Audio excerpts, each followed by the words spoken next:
Hello guys, welcome back to our YouTube channel. Of course, this is Culture Hub TV. And guys, as you can see the surrounding around me, it's a little bit darker. And yes, I can confirm to you that it's 3 a.m. in the morning and we are on our way to Lodwar. So guys, we just had an impromptu visit to Lodwar because we were interested in covering the cultural festival in Lodwar. And what we didn't know is that there was an ongoing curfew from here, Kainuk, to Lokichar.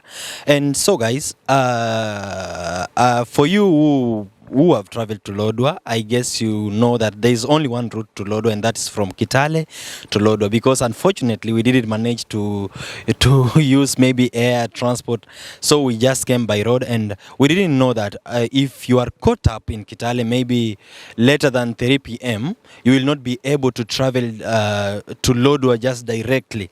You have to sleep here in Kainuk. And so guys, we just arrived in Kainuk because we had some problems on the road too.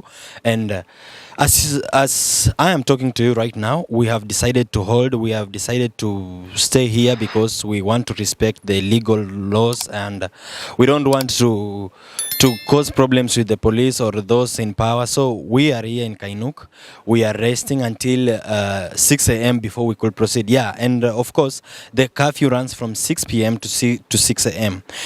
It's not the curfew. It's just covering like roughly 30 kilometers because from here Kainuk to Lokichar, I'm told it's about 30 kilometers.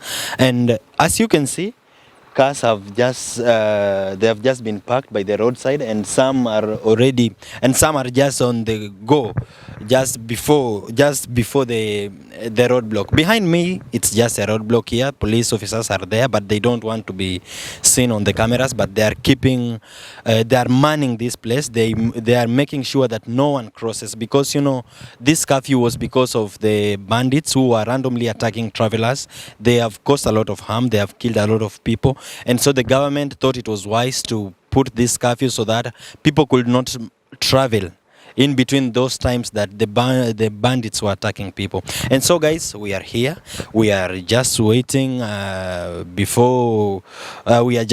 6 a.m. before we commence with our journey. And I'm sure, or be certain, I'm going to show you the cars, how people are sleeping, because I'm told that people used to sleep just by the roadside. Some or let me say drivers or those passengers who travel who are how do I say it, wale watu wanaosafiri mara kwa mara, they know that kuna na curfew, and so what they do, huwa wanatembea na mikeka yao to just sleep by the roadside. So today, unfortunately, it has rained, and it was raining heavily, so people could not manage to sleep because, again, the issue of temperature over here is a bit warm, so you don't need a blanket to sleep by the road, or you don't need a blanket to sleep outside. So but because it was raining, so these people are just in the car.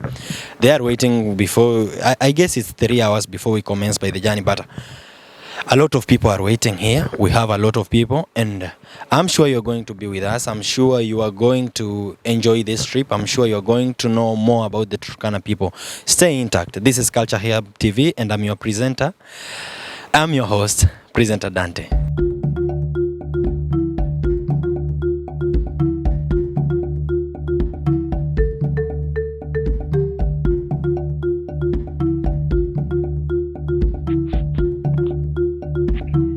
Kainuk town in Turkana South lies at the border of Turkana and West Pokot counties. For years, it has been known as a battlefield between the Pokot and Turkana communities. For motorists and travelers plying the Kitale-Lodwar highway, crossing Kainuk Bridge was a dreaded affair as bandits staged sporadic attacks that claimed lives and left many innocent people with injuries.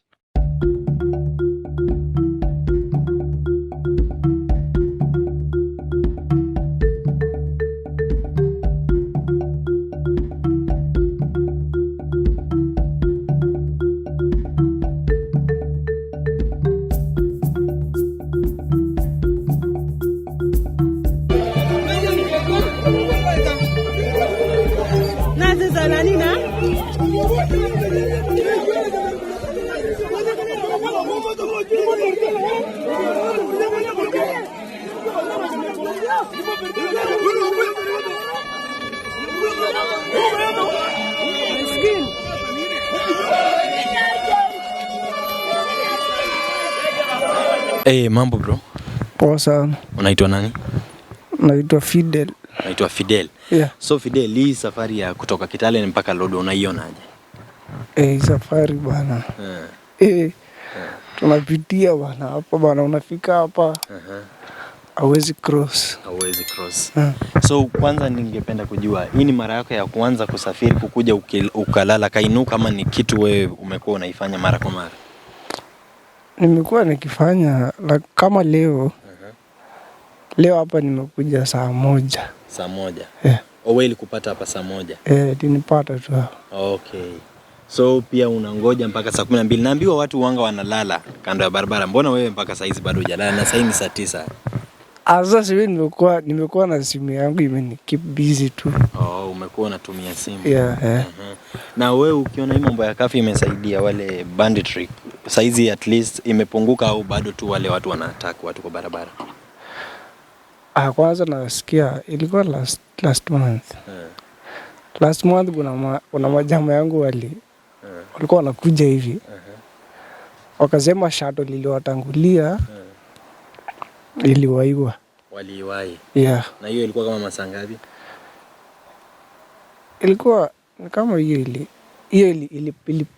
ilipita hapa before maybe barabara ifungwe.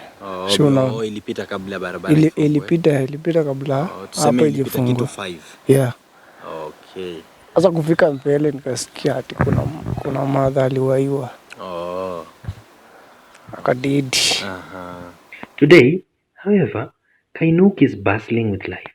Business is booming, thanks to prevailing peace in the region, a transit point for travelers on the Kitale-Lodwar South Sudan road. Over the past 1 year, local residents have coexisted peacefully, with no conflicts that had threatened the harmony between Pokot and Turkana communities.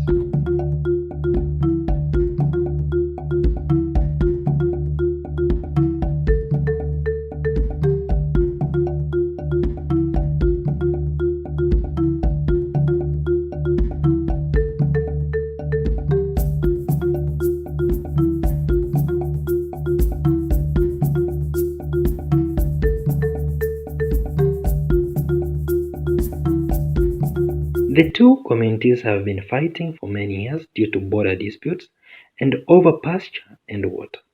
The return of peace, the ongoing construction of Kitale-Lodwar Highway, and the ensuing coexistence have cemented the bond between the two communities and enhanced trade.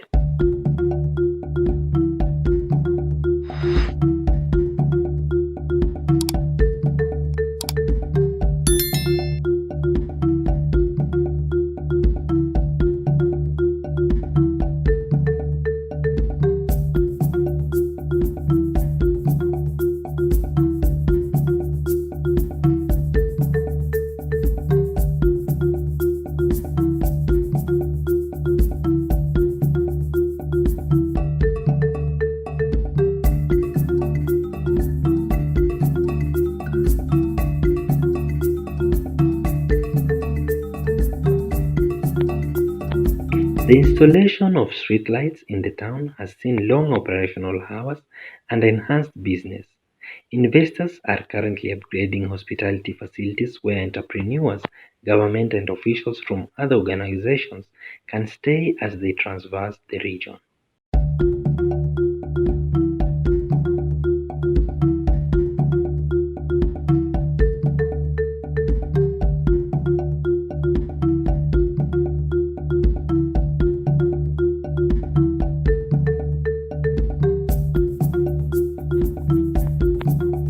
Turkana and Pokot communities are now grazing their animals together and sharing resources without fighting one another. The guns have gone silent and given way to harmonious coexistence between the two communities.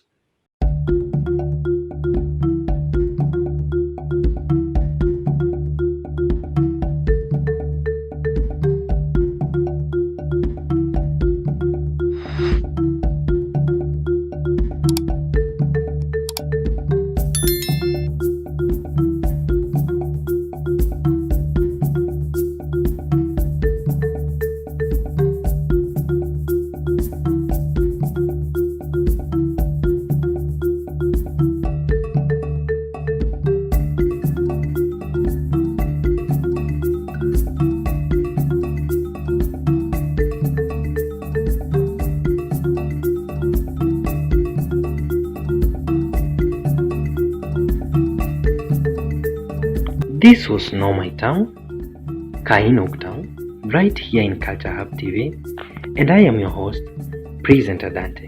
Until next time.